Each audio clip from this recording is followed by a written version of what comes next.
meaningful. And maybe it was because of the personal connection to the project, but yeah, there was just something like the songwriting, like just there was so much about that evoked emotion.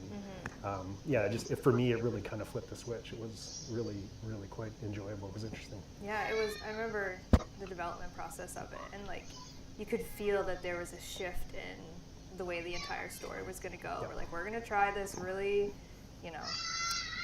far-fetched idea and story and emotion that we want to evoke, because our game is very, looter shooter, slashy, like gore-enabled game, and then we're going very emotional. The song was incredible, and it was probably for me in my career, like one of the highlights is just the reception from that. And I know for me, like I'm always chasing that feeling because I want to feel what everyone else felt over again. You want to feel loved. I want to feel loved. Love me. No, I'm kidding. Yeah, it was a game changer. We've done literally so many quests afterwards, and just continuing that story. And now we're at Deviri Paradox, which is just a wild ride. That one, which you'll see later. We're not gonna talk about it right now. But I do have some more nitty-gritty questions for you. That's all on my part. Pablo, I'm gonna go to you. How do you approach these in Warframe, considering you now have 49 Warframes, not counting primes, we've got bosses, enemies? How do you approach a rework? It sort of depends. Sometimes, like, we actually just did this exercise, like, literally 3 weeks ago or something. I asked part of the community team to look at the usage for abilities and kind of look at, like, the bottom abilities. Because I wanted to consider, can I rework abilities without reworking frames? Just as a way to kind of speed them up a little bit in those reworks. My conclusion was I can't. A little more involved. Yeah, once I started looking at some of them, like, some of the lower ones where, like, one of Grendel's abilities was really low, but then if I looked a little bit up, another one of his abilities popped up there, and it started feeling like, okay, well, I can't just change one ability. I have to, like, go in and do the whole shebang. So generally, it's kind of like that. I will sit down and I will play. I guess I can spoil that in the next update. There's going to be a couple reworks for Mag and Excalibur. Small for Excalibur. And the OGs. Yeah. It's been a while. Essentially, I was looking at the starter frames and trying to kind of make them a little smoother for newer players. That's kind of... So, for example, that one is the first time I've approached it like that. I sat down to think, not like how would be the best way to use Mag, but what would be the best to change so that a new player can pick her up right away and play her without it being too complex, right? So, for example, she has that whole shrapnel mechanic that a lot of people don't even notice that it's there just because there's like tiny little glowy things that most people don't, even like the description barely mentions them, right? So, so in this case, it was more about that. Like, how do I make it so that someone can just, because she's an awesome Warframe already, like veterans can play and destroy anything with her, so she doesn't need help there, but she does need help for like someone that's just starting the game. So the approach for this reworks was that, like just how does someone brand new pick them up, understand what they do, and work with them. But sometimes it's more about like, okay, well, what are the awkward edges of a frame that people don't enjoy playing with? What is it that it doesn't quite work? Sometimes it'll be like their abilities are single target and our game is not single target. Sometimes it'll be like their energy economy is bad or things like that. So it kind of is very case by case basis, but generally try to look at their kits in more of a holistic way, like how will they play entirely. Yeah, and I think utilizing stats is important and very cool because, like you're saying, like. Not to say that no other Warframes are going to rework, like you're saying. We're looking at Grendel. Like there's a bunch of Warframes on that list that we're taking a look at. But yeah, you look at stats and you're like, okay, one ability's most used. There's another one. Maybe that means I got to go back in and just kind of like give it an overhaul. So, and I mean, 9+ years of Warframe. A lot has changed in the game, and some abilities just don't get used. We took away Excalibur's jumping because everyone can jump now, like stuff like that, right? Like game changes, So Warframes have to change with it. So I think it's a very interesting way. We're going to talk a little bit about the new war. That old thing that happened in December of last year. I don't know Then if not you so remember. new war anymore. It's not a new war anymore. It's an old war. The old new war. Matt. Yeah. So in the life of the new war as we know it, very, spoilers, Narmer-controlled world. Yeah. We're now Narmerized, if you will. From an art perspective, what was the process like to turn, our very familiar environments of Warframe into a more Narmerized, sentient aesthetic? That was fun. Fun. Oh no. No, it wasn't that. I'm joking. It was difficult in a way and easy in a way. I mean, easy in that we had a very kind of small palette of things that we wanted to utilize to tell that story. Difficult in that we were taking old levels, old tile sets, and then trying to put this element on top of that. And those tile sets were not composed. They weren't created with this usage in mind. Right. And so, because the game's so have to old, watch because for, we I like think to it's like reuse 30 stuff when we can, when it makes sense to the narrative and stuff, we have to sometimes make allowances or sacrifices or look for more creative ways to, adapt those things to work with the new storyline. So that was a bit of a challenge. But we handled it in a way that was similar to anyone who played the game or has played the game. You do not from have to the early days. do We had exclamation these mark fire ice drop. infested You just have to watch for like versions of 30 all of our minutes levels. and you will And get we it. kind of used, we didn't do anything really new there. We just used some of the kind of old techniques and tricks that we had done for that, but then tried to make it work for the storyline in the new war. Yeah. Was it hard to take, like, if we look at Orvalis being what it is now, like, Yeah. that was an entire, like, just it felt like almost like a redo of the entire world, essentially. Yeah, that was interesting. Luckily, with a place like the Orvalis, there's a lot of technical stuff that goes on behind the scenes that allows us to do stuff with the visuals that really makes it a lot easier than it could be. It's the same level. You're playing Orvalis, in its regular form, and there's a few little knobs and switches that are flicked, and then you're playing it in the new war form. And same thing goes with PoE. We did a post-war PoE that players have seen, and that was a little bit more heavy-handed. That things was destroyed. yeah. We had things destroyed. The path that you travel through as call. That all exists there. If you play the early part of the game, you're going to see original PoE, and if you get to the new war and then post-war, you'd be playing that version of PoE. So it was a little more challenging that way. But again, it's that like collaboration of technical design and code and art and everyone working together to try and kind of make that thing happen. Yeah, that's very cool. Yeah. Pablo, New War. A lot happened in New War. Oh, nice. Average 6-hour quest. There's a lot that went on in there. One of the common questions that we get when we do kind of those bigger quests are, there's a lot of really fun things in them. Example, the New War. We had those cool puzzles. We had archons and stuff like that. What's the process like of taking something that wasn't really meant to be a mechanic and maybe changing it into a mechanic outside of a quest? I think there were many, I know as we were making the new world, there were a lot of conversations about okay, well, we're making all this new stuff. How can we then turn it into not something that you just play once and then you kind of move on? Obviously, being a live service game, we kind of need to come up with things that have replayability and that you kind of go back to over time. And without spoiling anything, you'll see a little bit of that later today. Ooh, I was hoping you were going to say that. You'll see a little bit of the fruits of that labor will come a little bit later today. And there's still a few things that we might kind of circle back to at some point next year, because there is a lot in the new war that was left there. But a few surprises later today. Okay. I like it. Leave them wanting more. I'm into it. Still on the New War train, Kaz. New War also introduced a hefty amount of weaponry, also Narmerized, very sentient-esque, of course. A familiar name to many, Liger. They designed the Ravarek's Gunblade skin, and you kind of took it the rest of the way, kind of like what you were talking about Zoals earlier. verschillende water, What's the nodig hebben. development process like Bij mijn behind toren staat taking er a water. concept like, a beautiful one from Liger and making that come to life in Warframe? Well, Liger did a really great job. They always do such amazingly detailed concepts and don't leave a lot of room for interpretation. You're just but like, okay, I'll do that. there is still room there, though.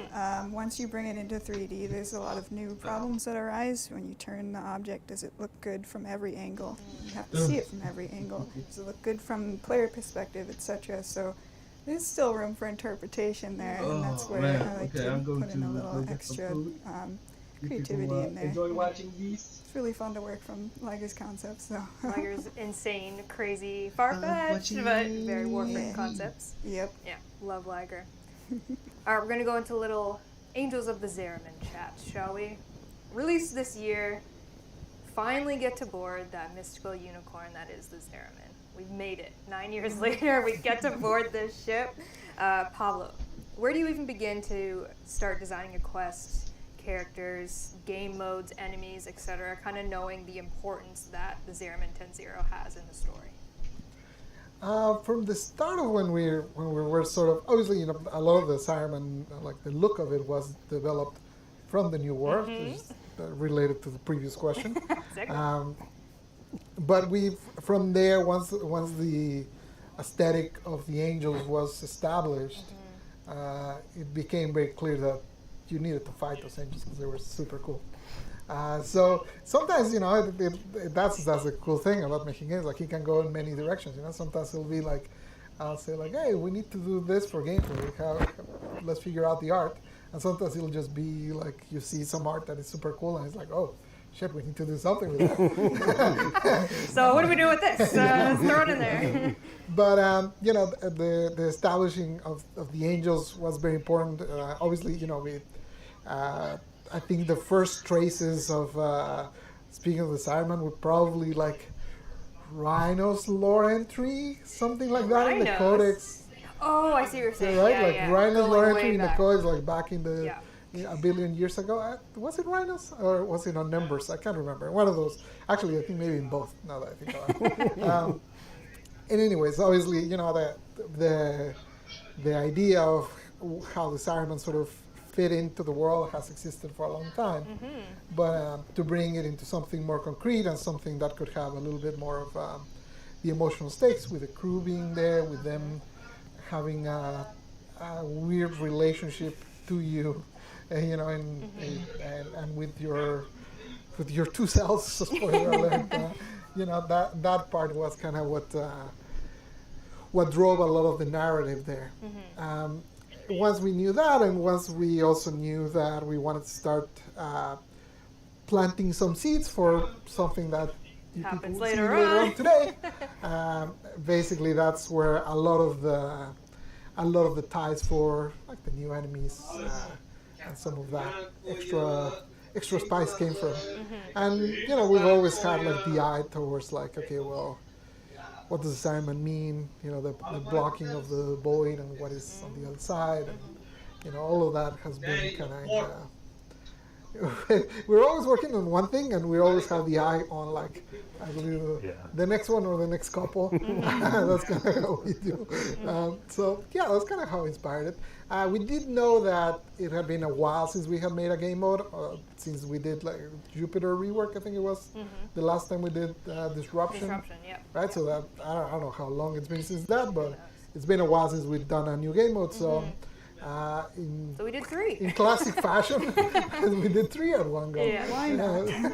Yeah. So yeah, that's honestly, like, sometimes as players, and I think as developers, it's very important for us to always kind of don't fall into a rut. You don't want to do the same sort of thing all the time. And I think that for us, that was Angels of the Zariman. It was more focused on kind of finding those new gameplay spaces and trying new stuff, going back and reworking really old systems. That was kind of the drive there, while planting the seeds for stuff that will be seen later today. Later that we might show.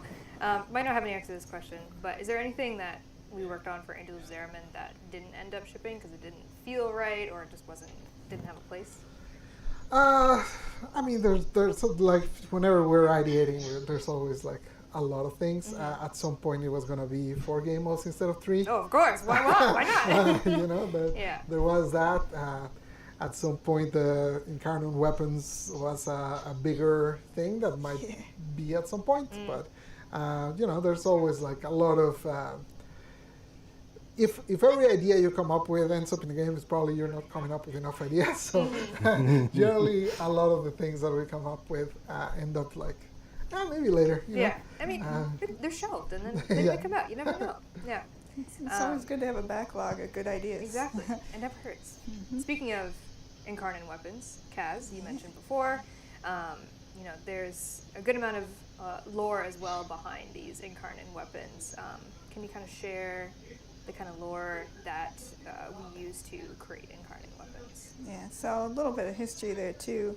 I love They originally started out as just security weapons, like Right. Tenno-style ship security weapons, but I did a couple concepts and they didn't really feel very special, so then we decided to kind of pivot there and change them to more of like a ceremonial look, and kind of went a step further with that to make them come from like maybe specific trees or something like that. They're really special pieces of wood that they made into weapons that are too fancy to use.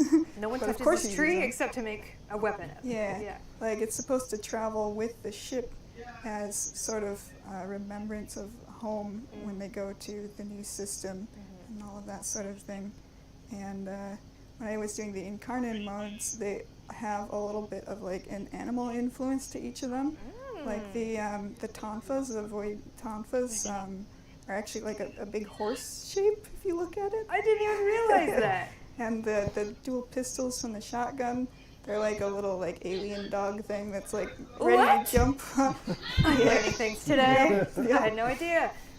Yeah, these were really just a blast to work on. Yeah. They really, the style of them, because they're ceremonial, it kind of feeds into kind of a comfort zone for me with flowing lines and really elegant shapes and stuff. So it was just a great project. I mean, hopefully more incarnate weapons. I remember one of the references for like the backstory was a GIF from a Sylvester Stallone movie. The one where he uses like cursing tickets to wipe his ass with. I can't remember what it's called. My You know which God. one? I don't remember what it's called. Anyway, they had a museum of violence. It was a museum of violence, and that was part of the reference. I did not think that was about to come out of your mouth. I'm so sorry. You're too funny. Oh, design inspiration can come from anywhere, folks. I want to know now. Simple as wiping your rear. Anyways, moving on. Pablo, unrelated to that. Any more Sylvester Stallone? No, I don't need any more Sylvester Stallone knowledge. Let's talk a little bit about Gyre. You did do recently a Gyre kind of Q&A with the community, which was really great, so check that out if you haven't seen it. But just kind of, again, what was the design process, inspiration, and struggles that you had creating Gyre? Yeah, so Warframes generally start generally from like 2 different places, either, well, or maybe 3. Sylvester Stallone. First Sylvester It was Stallone, Van Damme this time, wasn't it? then Arnie. No, so generally they start either someone has an idea for a theme that they want, you know, someone will come up with something that no one has ever said, maybe werewolf frame, for example. Who would You do know, that? no one has ever mentioned that one. No, never. So Okay. someone will come up with that, and then we'll kind of look for ideas for the theme. Others come from like a mechanic. So for example, Nidus came up, like at first the idea was something that pulls enemies together and you hit them. And that's the initial mechanic, and that's where Nidus kind of got started, right? So it was a more mechanical origin. And then there's the last one, which is the folder of magic. We have A backlog. one concept artist, Keith Thompson, that just comes up with the craziest ideas. He's got a brain, that one. Yeah, he's like all sorts of crazy things that he's put there. And we have a folder literally with like 20 or 30 different frame ideas that he's just like drawn over the years, and he just like does an illustration, puts a little like text of what he imagines would be, and just drops them there. And you know, that basically every now and then, whenever we need a new frame, I'll open that folder and I'll just start looking around and be like, "Oh, this sounds cool." And then I just kind of start thinking like, okay, how could they work? What could they do? And if I find that one of them excites me, then that's kind of the one I roll with. So that's actually how Gyre came to be. I love the idea of the skirt expanding with the electricity. I thought it was really cool. Sometimes it's hard when you've been doing this for a while. Sometimes it's hard to not stop yourself when you can see ahead that there's going to be problems. And immediately I saw the skirt and I was like, this is never going to expand. That's it's going to be a problem. Clip all over the place. You're going to slide and it's going to go into the ground. It's going to be a nightmare. I was like, no, I'm still going to do it. Yeah, we're going to make it happen. So sometimes you just kind of have to say, screw it, and go with it, even if it's not someone else's problem. And fortunately, talking about the magic of a team, I didn't solve that problem. Jeremy came up with an idea. Jeremy was an effects master. Yeah. And he came up with the idea of, it was, again, a group thing. First, the part of the idea was when they did the character modeling, instead of making the full skirt as it was initially designed, they cut a part on the front and a part on the side so that it could actually open. Once that was in there, it was still a problem. But then he came up with the idea, okay, when you activate the ability, it opens upwards, so it's kind of like becomes almost wings, and that solved it. And that was one of those things that I'm very thankful that he figured out, because I was going to make her basically not be able to slide. Y'all like parkour? Not with Gyre. No. So I'm glad that he saw that. So yeah, it's kind of that process of like finding that seed of an idea, which again can be a theme, a mechanic, or a visual, and then from there kind of start spinning, Gyre, kind of spinning around with the ideas and finding. To me, the most important thing with a frame at the end is that it plays different to the others. Right. That's like has a sense of uniqueness, and it's not just So how are you going to do an electricity frame when you already have bolt? Well, there's many different things that you have to do to kind of separate it, mechanically, visually, auditory. All of those things kind of need to split so that it works and stands on its own. And that's kind of the trials and tribulations of coming up with frame number 49. Yeah. We got lots more in store, my friends. Tune in to Tenno Live. Sticking with Angels of Airmen a bit, we talked about Incarnate weapons, Kaz, and we're actually talking about this organically behind the scenes about something you might see later on, no spoilers. But we often get the question when we see, especially with the Incarnate weapons. I remember seeing on a dev stream the question of, how do I even hold that? Like, that weapon is just so wild looking. Like, where do I put my hands? And is that actually something that you have to think about when you're creating weapons? Like, it's so crazy looking, but you should probably be able to hold this. Yeah, actually, that's kind of where we start, because we have so many shared animations for all the different types of weapons. So, for example, the Tompas, they have to fit in the hand a certain way, and they kind of glide along the side of the arm, so you can't make any shapes that would clip into the arm. They spin around in certain ways. I kind of broke a rule there with a loop that goes over the top, so if it spins this way, it clips. But I mean, it was too cool. I could not do it. But we do try to respect like the hand positions for all the weapons as much as we can, just so that riggers don't hate us and animators don't hate us. Like, don't worry, you can hold it normally, even though it's pointy in every direction. It all will work. It's definitely the first step in our process to make sure the character can actually hold it. Yeah. All right, we're gonna get into some spicy DeViri questions. We're gonna see, obviously, Tenno Live is gonna debut finally a live gameplay demo of the DeViri Paradox, the quest. You're also gonna get an in-game experience with the DeViri Amphitheater that will open at 5 p.m. Eastern time. We're gonna peel back the curtain just a little bit, give people a little taste as to what they might experience later. Obviously, they've seen trailers and such, but Matt. Yeah. Like I said, they're gonna experience the DeViri Amphitheater very soon. Can you peel back the curtain a little bit and describe the design process of a world like DeViri? Yeah, that's an interesting one. I mean, people that have been watching us do TENNOCON for the last couple of years have obviously seen DeViri teases. Yep. So it's not a new idea. But what we have had to do in the last bunch of months and over the last year is actually figure out how we're going to make it, So the amphitheater was kind of step one for us in terms of prototyping how we were going to make the world. We had an idea of what we wanted to do, but an idea on paper is different Digital than paper. than actually making it. And so we had to do a lot of experimentation, a lot of R&D. There's a bunch of stuff that had already been done from those teasers and those trailers that kind of established a bit of a baseline for us. So we weren't starting from scratch, but the amphitheater level was the first production kind of island that we made for Deviri. So there's a lot of stuff that we did wrong, like in the process, you always, break a few eggs, as they say. Oh, of course. And try to make sense of what you're doing while you're doing it, figuring out what works, what doesn't work.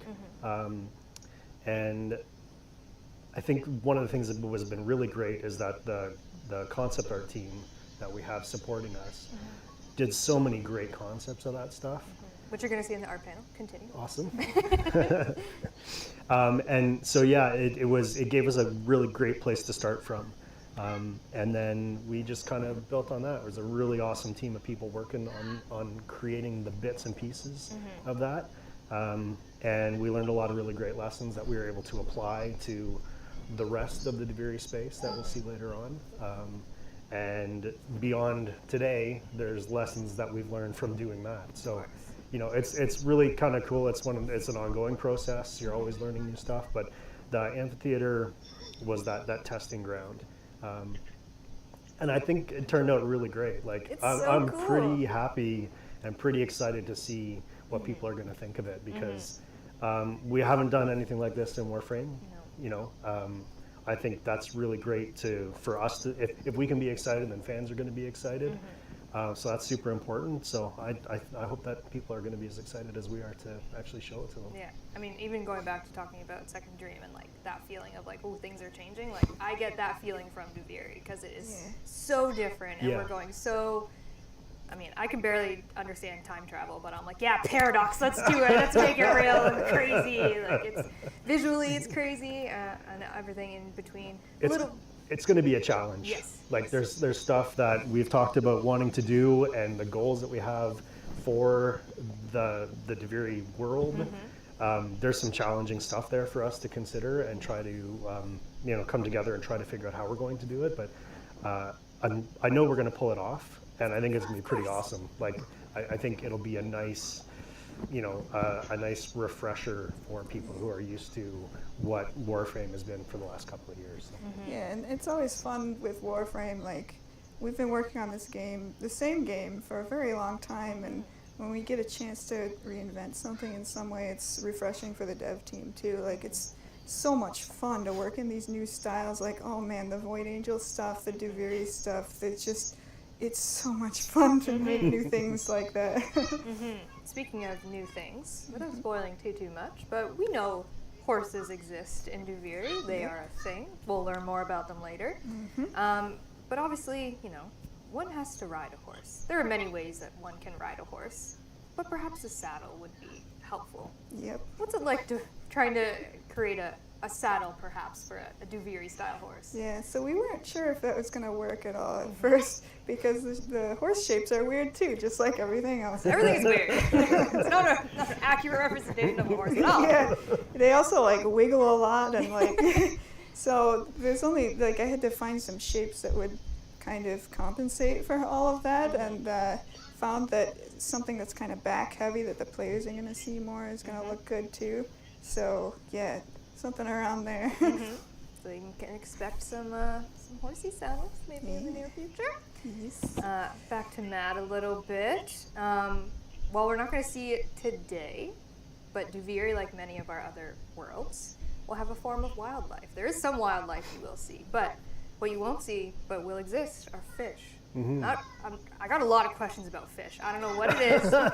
People love fish. I love fish, but They'll make great floofs. Sandscape, yeah. Fish floofs. Designing a paradoxal, fractal wildlife and fish. Where do you even start? With Keith's concepts. Keith, you're Like the Pablo best. said, When in doubt, Yeah. it's always keep. the ersatz look of that stuff, like that's what we call it in house, Ersatz, and it's yeah.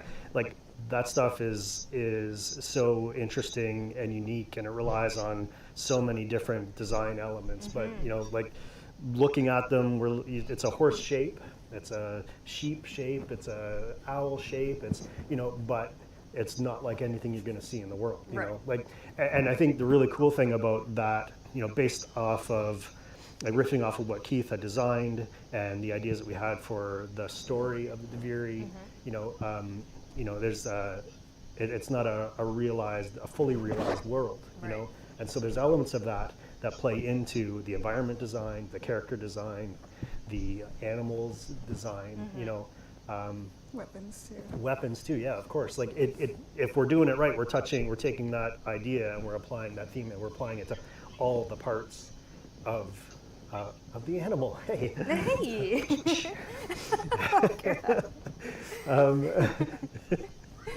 But yeah, so we're applying it there, and so we took that horse and we used the horse as the jumping off point, and we designed some fish. We're not entirely sure if we're going to use them. We're still trying to determine what the design goals are for the big picture of this, but because we know that's a part of the other open worlds, we just kind of started rolling with it. So if it's something we decide we want to do, we've got the stuff ready to go. So we're using the same kind of characteristics and stuff. The horse have negative shapes, fractals. Like there's Swiss some cheese. It's like Swiss cheese. You can see the inner workings. Yeah. It's not flesh. Like there's some really cool elements to those things that we're trying to apply to these other parts. So I think, like, the ones that we have done so far, I think they're pretty cool. I'm pretty excited about them. So yeah, I saw like Deimos fish already confused me because I'm like, what am I looking at? Like these things are wild, and then we go to Deviri and I'm like, what am I looking at? It's wild. You're not going to see fish today, but you will eventually. Fish exist. Going back to It's true, I've seen them. It's true. They exist. Deviri, Pablo, how would you say that Deviri, without getting too crazy, how do you think it differs from our other open worlds? It was interesting when we started, like, actually figuring out what is this. Is this Deviri? Like that meme on the internet? Yes, it's kind of like that meme. It is an open world in the sense that it is open. But it has, like, the things that you're used to seeing in our open worlds, bounties, fishing, mining, all of that stuff. There's none of that there. So expect it to be entirely a different thing. I don't want to go further than that, but essentially it is a different thing. It's not, like, I think it would be misleading to even call it an open world, because it's more of a guided experience that we're going for. I don't want to get too much into details. Okay, yeah. All I can tell you is, like, of all the systems that you're used to from our general structure of open worlds, none of them are present. None of them are there. Yeah, essentially there's nothing. None of those are there. It's an entirely different take. So, Breath of the Wild is an open world, and what is 2077 is also an open world, but they have nothing to do with each other. It's kind of like that. I mean, this is what we're saying. Deviri's wild. You got some wild ideas. It's a paradox. It's a paradox. It was one of the things is obviously 9+ years into a game, when you find yourself and you say, okay, what is this going to be? And it's like, okay, well, it's like nothing else we've done. That's a challenge, that's fun, and that's it's also kind of scary, because obviously the safe shore would have been to just make another open world, right? But But let's do We already something. did that. who wants to do safe? Yeah, who wants to do safe? Not us. So we're actually 2 minutes away from being told to get off the stage, because we've talked a lot. I didn't even get through all my questions, which I love, but I'm also kind of sad because they're really good. I do have a couple chat questions that Corey, thank you, back at home, grabbed for us. I'm just going to go through them real quick, and they're all going to be very vague. Any new Warframes coming up? Stay tuned. You're going to talk about the next Prime Warframe? Stay tuned. Where's Call 175? Where is the new War hack puzzles? Stay tuned. Yeah, I don't know. There might be some exciting information soon. A lot of those questions you will be very pleased learning about later on. But before we go, I do want to just kind of pick your brain in terms of you have, I mean, we kind of already touched on it. You have free reign with a lot of things. Like, you know, everyone's ideas, give it to me, we'll see what we can do with it. If you could design anything in Warframe, Corn Warframe, Pablo, what do you got? You tweeted about it, so you have to make it happen, I'm just saying. If I had free reign and infinite budget and stuff like that, Yeah.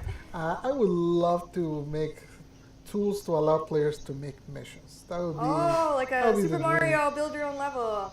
Whenever I see like the creations that people do with the dojo, Yeah. I'm so blown away whenever I see We'd that. have so many dragons. I saw one link this Even morning Gundams. for Dagobah or something. I Yeah. saw it in the community channel link today, and it was awesome. Yeah. Whenever I see those, I always feel like, damn, I wish that could be turned into like a player-made mission that Yeah. people could play, Yeah. because I think they would come up with really cool stuff. Unfortunately, it's very hard. So, We've been talking about that for so many years. Matt, free But- reign, what do you got? Oh my gosh, you should have prepped me for that question. I'm going to steal Pablo's. No. All right. It's interesting though. That's a really that's one of those things that we've talked about for years. That would be so amazing to do, and then it just is so daunting a task to think about actually making it work. You know, like it'd be really cool. Actually, I think I get a thrill when I see those player-built dojo things weaving in. compositions as well. I'm just like, how the heck did somebody think to do this and combine it in that way? Like Right. it's just, yeah, it's really amazing. Guys, free reign, quick, fire. I want to make a glam rock frame. Oh, yes. Oh yeah. Does it have corn involved? No, I'm just kidding. I'm making this up. Maybe. Possibly. I mean, Korn's a band. Okay.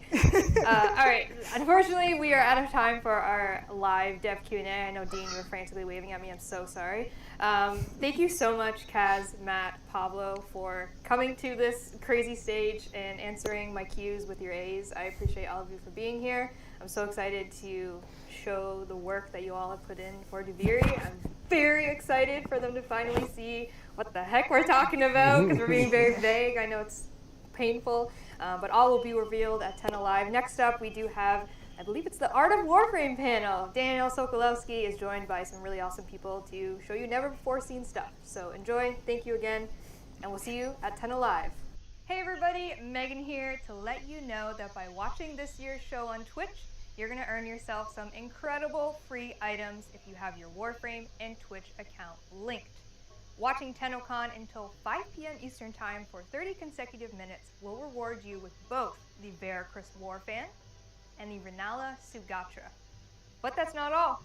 Tune into Tenno Live between 5 p.m. and 7 p.m. Eastern Time for another 30 consecutive minutes, and you're going to earn yourself a free Titania Prime. That's right, a free Prime Warframe. If you already have your Twitch account and your Warframe account linked and received drops before on Warframe streams, then you're all set. But if you've never linked your Warframe and Twitch account together, simply go on over to warframe.com/Twitch, log into your Warframe account, and follow the simple instructions to get set up. And that's it. Enjoy the show. Taylor! Oh, Taylor, I just realized I'm a Bolarola. Girl, you look great. Thank you. I'm a sand pancake, but I'd rather be a waffle. You want to see my tricks? I gotta make room. I can't wait. Boom. You And you can buy us on store.warframe.com as TENNOCON merch. What's TENNOCON? Oh boy.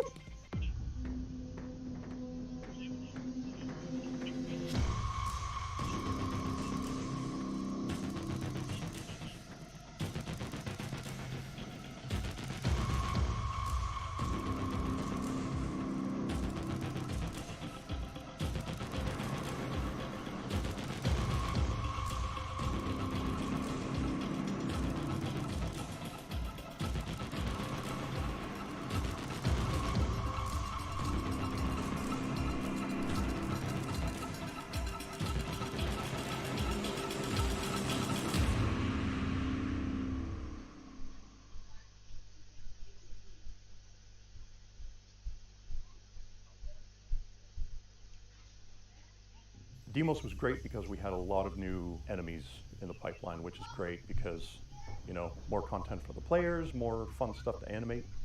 The designs in Deimos were so interesting that it was really, really inspiring for us as animators. It's important for enemies to be able to cover a lot of distance. In this landscape, which was different from others, is like the Jugulus. It could literally pop out of the ground almost anywhere.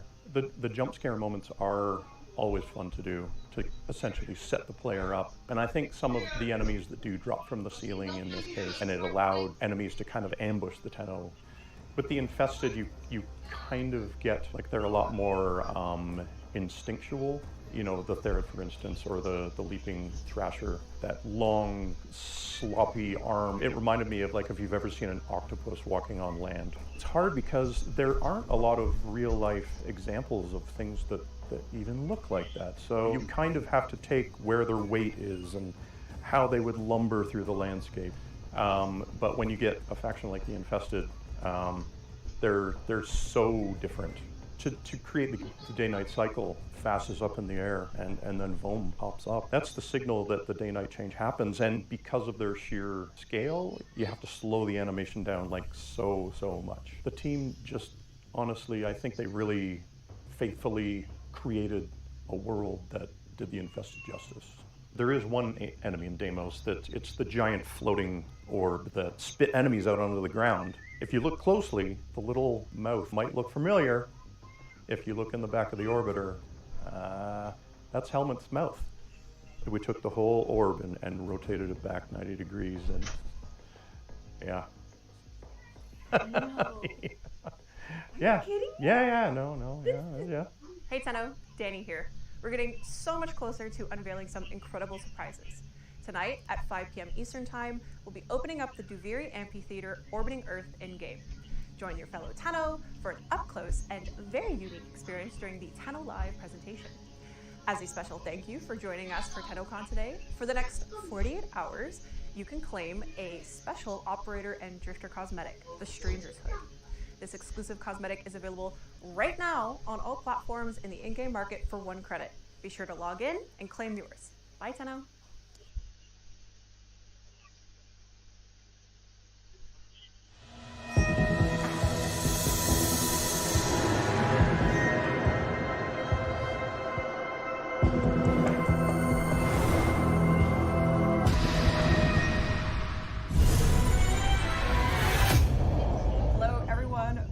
To another pre-recorded panel. We are going to be setting the stage for the Duviri through the art of Warframe. My name is Danielle Sokolowski. I am your panel host, and I am joined by...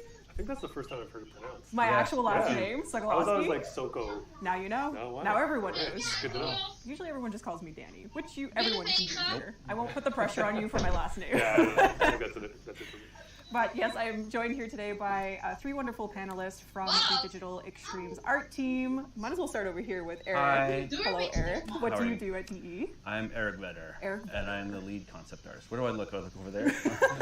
I'm looking at you guys, but yeah, lead concept artist. Lead concept artist. And Jeff. I'm Jeff. I'm art director, animator guy. Awesome. Yeah. And Carrie is here as well. Hi, Carrie. I'm with the environment side and the art and all that sort of stuff. He does more than that. A little bit, He but, does you know. Kind of does everything. Yes. Yeah.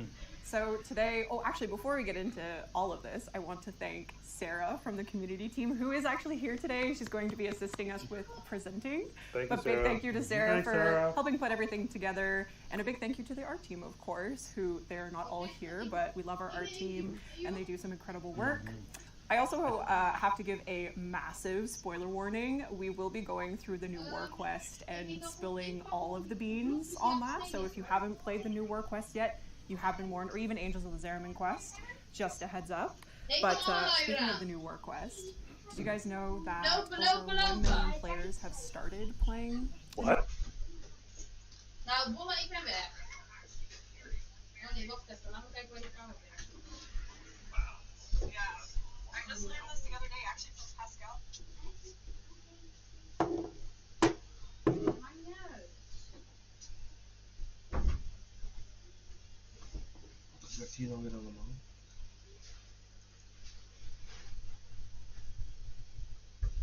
Kom maar.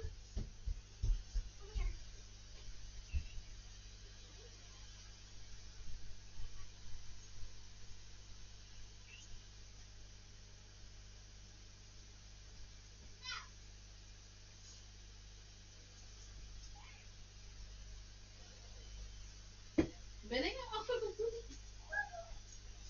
Wat dan?